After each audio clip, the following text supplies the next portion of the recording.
स्वागत है आपका एचएज एडुकेशन हिंदी में। इस वीडियो में हम लोग स्ट्रेटेजिक ह्यूमन रिसोर्स मैनेजमेंट के अलग अलग मॉडल्स को पढ़ेंगे और साथ ही साथ स्ट्रेटेजिक ह्यूमन रिसोर्स मैनेजमेंट के बेनिफिट्स और चैलेंजेस को भी जानेंगे।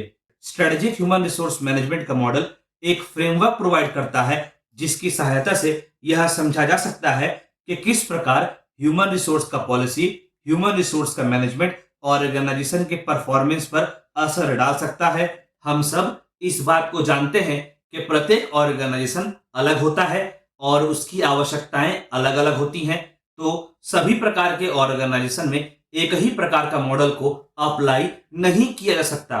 तो प्रयास यह करना चाहिए कि ऑर्गेनाइजेशन की जरूरतों को ध्यान में रखकर, ऑर्गेनाइजेशन के स्ट्रक्चर को ध्यान में रखकर स्ट्रेटेजिक ह्यूमन रिसोर्स मैनेजमेंट के मॉडल का चुनाव किया जाए और उचित मॉडल को ही अप्लाई किया जाए और एप्रोप्रिएट मॉडल को ही अप्लाई किया जाए। स्ट्रेटेजिक ह्यूमन रिसोर्स मैनेजमेंट का मॉडल ह्यूमन रिसोर्स मैनेजर को एक अच्छा टूल प्रोवाइड करता है जिसकी सहायता से human resource managers human resource से जुड़ा स्ट्रेटजीज को अच्छे से इंप्लीमेंट कर पाते हैं और ऑर्गेनाइजेशन के गोल्स को अचीव कर पाते हैं। चलिए आगे बढ़ते हैं और स्ट्रेटेजिक ह्यूमन रिसोर्स मैनेजमेंट के अलग अलग मॉडल्स को पढ़ते हैं। पहला मॉडल है फॉर्म ब्रन मॉडल। इस मॉडल के अनुसार ह्यूमन रिसोर्स का सिस्टम को और ऑर्गेनाइजेशन का स्ट्रक्चर को ऑर्गेनाइजेशन के स्ट्रेटजी के अनुसार मैनेज करना चाहिए। इस मॉडल का ह्यूमन रिसोर्स मैनेजमेंट के 4 फंक्शंस पर मेन फोकस होता है, जो कि है सिलेक्शन, अप्रेजल, डेवलपमेंट और रिवॉर्ड। यह एक सिंपल मॉडल है और प्रॉब्लम सॉल्विंग मॉडल है जिसकी सहायता से ह्यूमन रिसोर्स के अलग अलग एक्टिविटीज के महत्व को, नेचर को समझा जा सकता है। हम सब इस बात को जानते हैं कि ऐसे बहुत सारे फैक्टर्स होते हैं जिनका ह्यूमन रिसोर्स के फंक्शंस पर इंपैक्ट पड़ता है, पर इस मॉडल का एक प्रॉब्लम यह है कि यह उन फैक्टर्स को कंसीडर नहीं करता जिनका इंपैक्ट ह्यूमन रिसोर्स के फंक्शंस में होता है। तो यह मॉडल कंप्लीट मॉडल नहीं कहा जाएगा। अगला मॉडल है हार्वर्ड मॉडल। यह मॉडल ह्यूमन रिसोर्स मैनेजमेंट के 6 क्रिटिकल कंपोनेंट्स पर फोकस करता है, जैसे कि share holders interest, factors based on situations, human resource से जुड़ा पॉलिसी चॉइसेस, ह्यूमन रिसोर्स से जुड़ा आउटकम्स, लॉन्ग टर्म कॉन्सिक्वेंसेस और फीडबैक। शेयर होल्डर्स इंटरेस्ट में यह प्रयास किया जाता है कि ओनर और एम्प्लॉइज दोनों के इंटरेस्ट का ख्याल रखा जाए। ह्यूमन रिसोर्स मैनेजर को सारे स्टेक होल्डर्स के इंटरेस्ट को मैनेज करना होता है। आगे फैक्टर्स बेस्ड ऑन सिचुएशंस या यूं कहें सिचुएशनल फैक्टर्स में उन फैक्टर्स को कंसीडर किया जाता है जो ह्यूमन रिसोर्स से जुड़ा मैनेजमेंट का चॉइसेस को प्रभावित कर सकता है, या यूं कहें सिचुएशनल फैक्टर्स में उन फैक्टर्स को कंसीडर किया जाता है जो ह्यूमन रिसोर्स से जुड़ा मैनेजमेंट का चॉइसेस को प्रभावित कर सकता है, जैसे कि लेबर का पोजीशन, लेबर का अवेलेबिलिटी, मैनेजमेंट का फिलॉसफी, टेक्नोलॉजी, लॉज आदि। Human resource management policy choices में मैनेजमेंट के द्वारा ह्यूमन रिसोर्स के लिए अपनाया गया पॉलिसीज को कंसीडर किया जाता है, जिसमें यह देखा जाता है कि एम्प्लॉइज को किस लेवल का अथॉरिटी डेलीगेट किया गया है, रिस्पॉन्सिबिलिटी दिया गया है, एम्प्लॉय का recruitment, selection, promotion, appraisal, termination आदि का प्रोसेस किस तरह से परफॉर्म किया जा रहा है, एम्प्लॉइज को रिवॉर्ड और कंपनसेशन किस तरह से प्रोवाइड किया जा रहा है आदि। अगला मॉडल है गेस्ट मॉडल। यह मॉडल मानता है कि ह्यूमन रिसोर्स मैनेजर के पास कुछ स्पेसिफिक स्ट्रेटजीज होता है जिससे वह ह्यूमन रिसोर्स को मैनेज करने का काम शुरू कर सकता है, और जब वह उन स्ट्रेटजीज को एग्जीक्यूट करता है तो उसे एम्प्लॉइज के बिहेवियर से जुड़ा, परफॉर्मेंस से जुड़ा और फाइनेंस से जुड़ा रिजल्ट देखने को मिलता है। पर हाँ, इन स्ट्रेटजीज को इंप्लीमेंट करने के लिए ह्यूमन रिसोर्स मैनेजर के पास जरूरी प्रैक्टिस भी होना चाहिए। मतलब स्ट्रेटजीज को इंप्लीमेंट करने के लिए ह्यूमन रिसोर्स मैनेजर के पास प्रैक्टिस भी होना चाहिए। यह मॉडल 6 कंपोनेंट्स में 6 एलिमेंट्स में फोकस करता है, जो कि है human resource strategy, human resource practices, human resource outcomes, behavioural outcomes, performance outcomes और financial outcomes. Human resource strategy में ह्यूमन रिसोर्स से जुड़ा स्ट्रेटजीज में फोकस किया जाता है। ह्यूमन रिसोर्स प्रैक्टिस में ह्यूमन रिसोर्स का हायरिंग, ट्रेनिंग, अप्रेजल, कॉम्पनसेशन आदि पर फोकस किया जाता है। ह्यूमन रिसोर्स आउटकम्स में एम्प्लॉय का commitment level, quality of work, flexibility पर फोकस किया जाता है। बिहेवियरल आउटकम में ह्यूमन रिसोर्स का motivation level, cooperation level, organisation के प्रति डेडिकेशन आदि को देखा जाता है। परफॉर्मेंस आउटकम में ह्यूमन रिसोर्स का प्रोडक्टिविटी, इनोवेशन परफॉर्म करने का क्वालिटी, एब्सेंटिज्म, एम्प्लॉय का टर्नओवर आदि पर फोकस किया जाता है।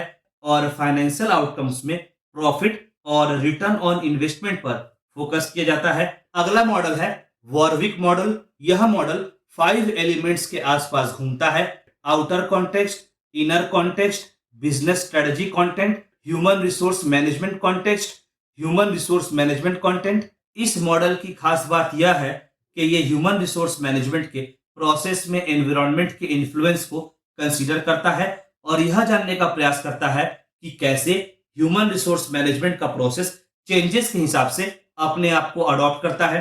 स्ट्रेटेजिक ह्यूमन रिसोर्स मैनेजमेंट के प्रोसेस को इंप्लीमेंट करना एक बहुत इंपॉर्टेंट काम होता है।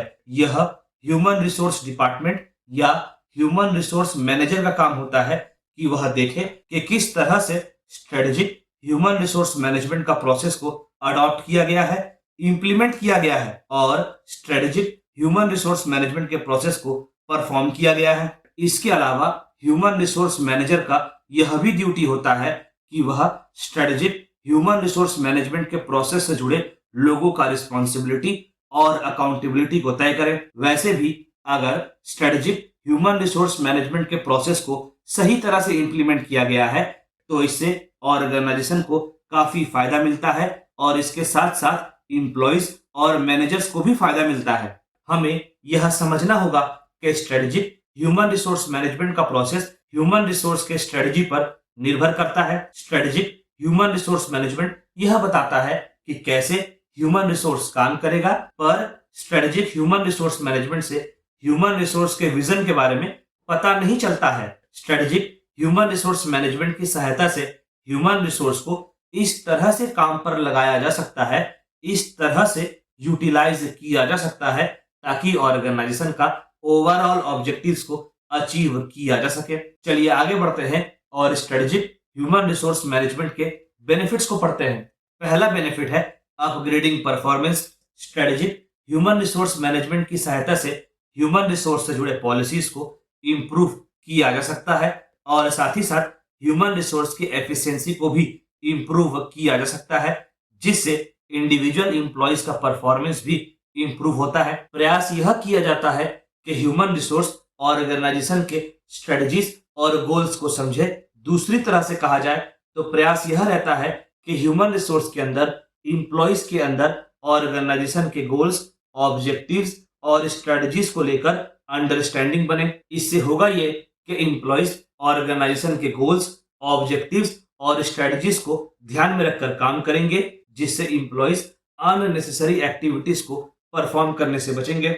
इससे एम्प्लॉइज का टाइम और एफर्ट सही जगह पर लगेगा और एम्प्लॉइज का काम तय समय पे पूरा होगा। साथ ही साथ ऑर्गेनाइजेशन अपने गोल्स को भी अचीव कर पाएगा। अगला बेनिफिट है improvement in productivity and efficiency. अच्छा, जब एम्प्लॉय केवल जरूरी काम को ही परफॉर्म करेगा तो एम्प्लॉय दिए गए समय में ज्यादा काम कर पाएगा।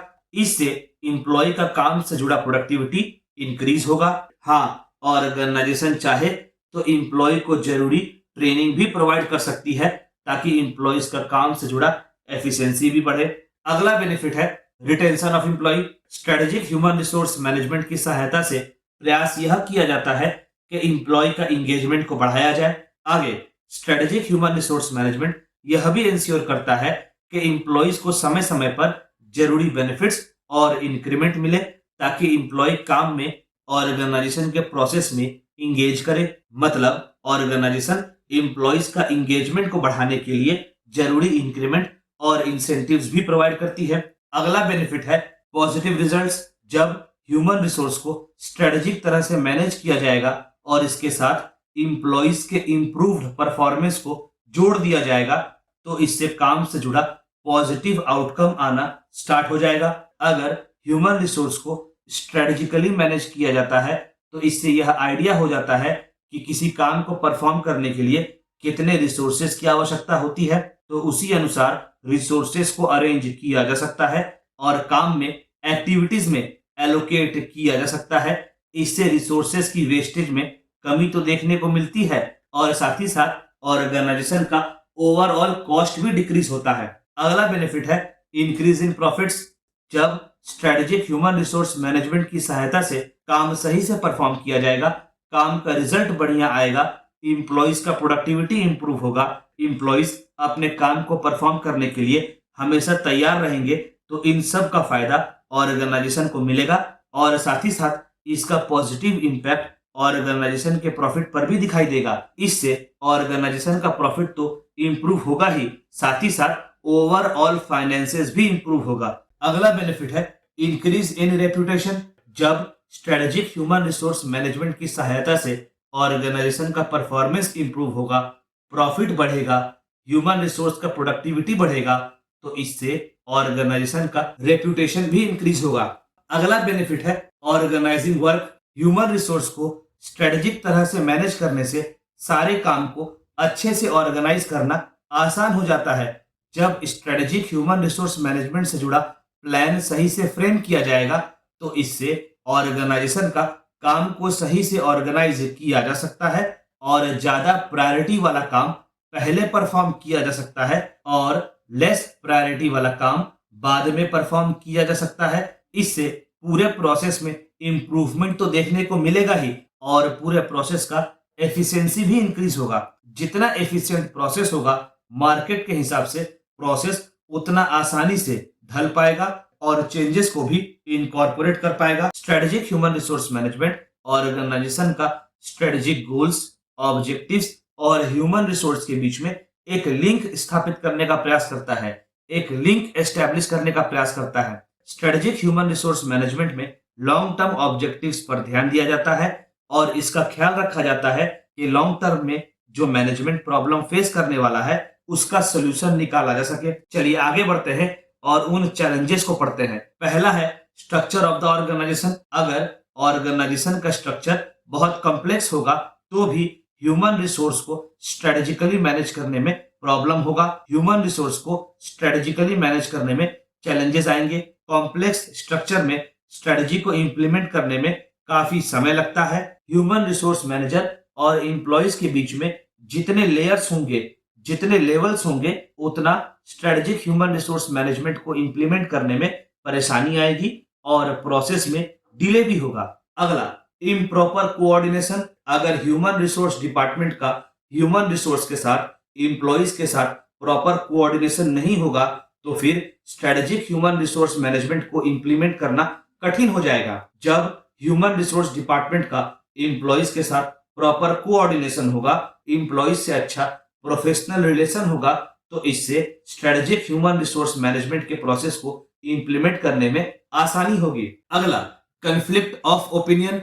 ऑर्गेनाइजेशन में अलग अलग एज ग्रुप के, अलग अलग आइडियोलॉजी के और अलग अलग बिलीफ सिस्टम के लोग एक साथ काम करते हैं, तो ऐसा हो सकता है कि यंग एम्प्लॉय का अप्रोच और माइंडसेट एक्सपीरियंस्ड एम्प्लॉय के अप्रोच और माइंडसेट से मैच ना करे। दोनों ग्रुप के एम्प्लॉयज अपने अपने अप्रोच और माइंडसेट को लेकर आपस में असहमत हो सकते हैं। इस कॉन्फ्लिक्ट ऑफ ओपिनियन की वजह से स्ट्रेटेजिक ह्यूमन रिसोर्स मैनेजमेंट को प्रॉपरली इंप्लीमेंट नहीं किया जा सकता।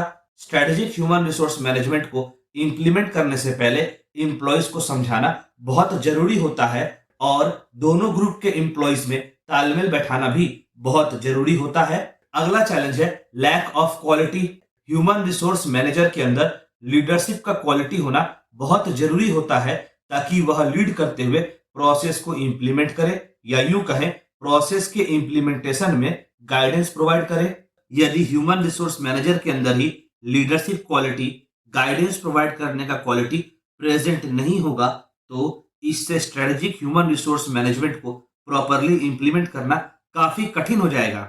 अगला चैलेंज है रेजिस्टेंस फ्रॉम द एम्प्लॉय। अगर ऑर्गेनाइजेशन के एम्प्लॉयज कोऑपरेट नहीं करेंगे और एम्प्लॉयज के तरफ से रेजिस्टेंस आएगा तो स्ट्रेटेजिक ह्यूमन रिसोर्स मैनेजमेंट के प्रोसेस को प्रॉपरली इंप्लीमेंट नहीं किया जा सकेगा।